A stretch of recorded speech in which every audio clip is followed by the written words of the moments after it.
प्रिय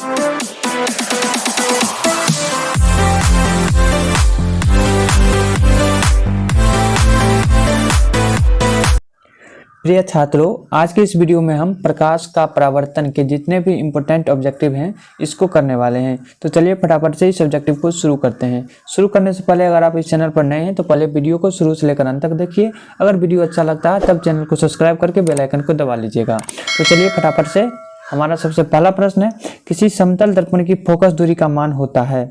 option number A है 0, option number B है 0 और अनंत के बीच, ऑप्शन नंबर सी है अनंत और ऑप्शन नंबर डी है इनमें से कोई नहीं। तो इसका जो सही आंसर है वो है ऑप्शन नंबर सी अनंत। वीडियो के लास्ट में हम कुछ होमवर्क प्रश्न दिए हैं, आप शुरू से लेकर वीडियो अंत तक देखिए और लास्ट वाला जो क्वेश्चन हम होमवर्क दिए हैं उसका जवाब आप कमेंट बॉक्स में दे दीजिएगा। तो चलिए हम अपने अगले प्रश्न की ओर चलते हैं। अब हमारा क्वेश्चन नंबर 2 की ओर। हमारा जो क्वेश्चन नंबर 2 है काफी इंपॉर्टेंट है। ये भी क्वेश्चन आपके बोर्ड एग्जाम में बार बार पूछे जाते हैं। समतल दर्पण का आवर्धन होता है। ऑप्शन नंबर ए है +1, ऑप्शन नंबर बी है -1, ऑप्शन नंबर सी है 0 और ऑप्शन नंबर डी है इनमें से कोई नहीं। तो इसका जो सही आंसर है वो है ऑप्शन नंबर ए +1। काफी इंपॉर्टेंट प्रश्न है। अब चलिए हम अपने अगले प्रश्न की ओर चलते हैं, क्वेश्चन नंबर 3 की ओर। हमारा जो क्वेश्चन नंबर 3 है ये भी काफी इंपॉर्टेंट है। कौन सा पदार्थ लेंस बनाने के लिए प्रयुक्त नहीं किया जा सकता। ऑप्शन नंबर ए है जल, ऑप्शन नंबर बी है कांच, ऑप्शन नंबर सी है प्लास्टिक और ऑप्शन नंबर डी में है मिट्टी। तो इसका जो सही आंसर है वो है ऑप्शन नंबर डी मिट्टी। इंपॉर्टेंट प्रश्न है। अगला प्रश्न है हमारा क्वेश्चन नंबर 4। क्वेश्चन नंबर 4 में है, प्रकाश के परावर्तन के कितने नियम हैं। ऑप्शन नंबर ए है 1, 2, 3 और ऑप्शन नंबर डी है 4। तो इसका जो सही आंसर है वो है ऑप्शन नंबर बी 2। ये भी क्वेश्चन इंपॉर्टेंट है, बार बार आपके एग्जाम में पूछे जाते हैं। अगला जो प्रश्न है हमारा वो है क्वेश्चन नंबर 5। सरल सूक्ष्मदर्शी में किसका उपयोग होता है। ऑप्शन नंबर है अवतल दर्पण, उत्तल दर्पण, अवतल लेंस या ऑप्शन नंबर डी है उत्तल लेंस। तो सरल सूक्ष्मदर्शी में उत्तल लेंस का प्रयोग किया जाता है, इसलिए ऑप्शन नंबर डी इसका सही आंसर है। इसका जो आंसर सही है वो है ऑप्शन नंबर डी उत्तल लेंस। अब चलिए हम अपने अगले प्रश्न की ओर चलते हैं। किसी माध्यम के अपवर्तनांक का मान होता है। ऑप्शन नंबर ए है sin i upon sin r, option number B है sin r upon sin i, option number C है sin i plus sin r या ऑप्शन नंबर डी है इनमें से कोई नहीं। तो इसका जो सही आंसर है वो है option number A sin i upon sin r।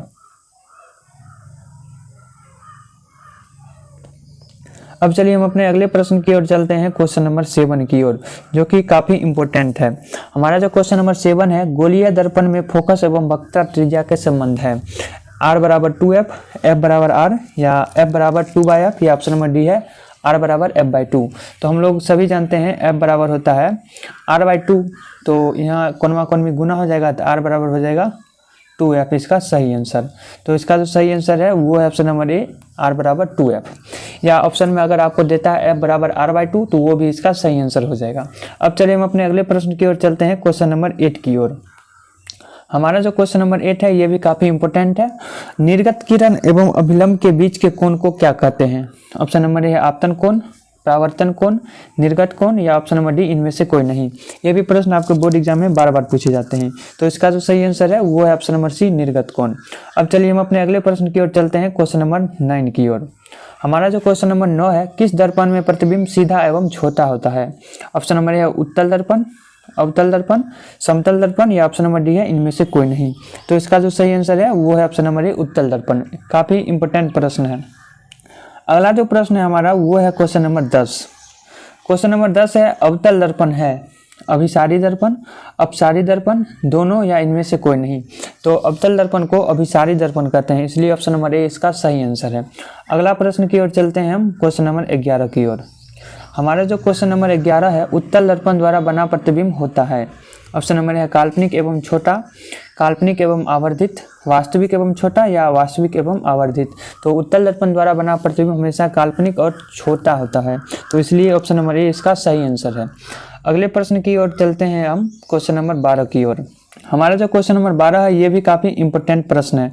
Question number 12 भी, एक मिनट, अरे भाई ये क्या हो गया। हाँ, क्वेश्चन नंबर 12 है, किसी दर्पण द्वारा किसी वस्तु का वास्तविक प्रतिबिंब प्राप्त किया जा सकता है। अगर काल्पनिक प्रतिबिंब पूछे तो आप लोग याद रखिएगा उत्तल दर्पण, और वास्तविक प्रतिबिंब हमेशा अवतल दर्पण। तो इसमें बोल रहा है हमारा क्वेश्चन नंबर 12, किसी दर्पण द्वारा किस दर्पण द्वारा किसी वस्तु का वास्तविक प्रतिबिंब प्राप्त किया जा सकता है। ऑप्शन नंबर है उत्तल दर्पण, अवतल दर्पण, समतल दर्पण और ऑप्शन नंबर डी है सभी प्रकार के दर्पण। तो इसका जो सही आंसर है वो है ऑप्शन नंबर बी अवतल दर्पण। काफी इंपॉर्टेंट प्रश्न है। अब चलिए हम अपने अगले प्रश्न की ओर चलते हैं, वो है हमारा क्वेश्चन नंबर 13। हमारा क्वेश्चन नंबर 13 भी काफ़ी इंपॉर्टेंट प्रश्न है। ये भी प्रश्न आपके बोर्ड एग्जाम में बार बार पूछे जाते हैं। अगर अभी तक आप चैनल को सब्सक्राइब नहीं किए हैं तो सब्सक्राइब कर लीजिएगा और अपने दोस्त लोग में भी शेयर कर दीजिएगा, ताकि हमारा आपका जो लक्ष्य है 5000 सब्सक्राइबर का वो भी जल्द से जल्द पूरा हो सके।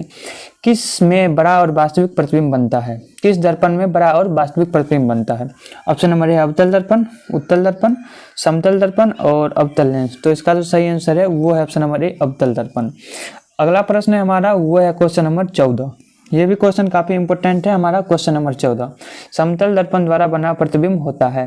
ऑप्शन नंबर ए है वास्तविक, काल्पनिक, कभी वास्तविक तो कभी काल्पनिक और ऑप्शन नंबर डी है इनमें से कोई नहीं। तो समतल द्वारा बना प्रतिबिंब हमेशा ऑप्शन नंबर बी काल्पनिक होता है।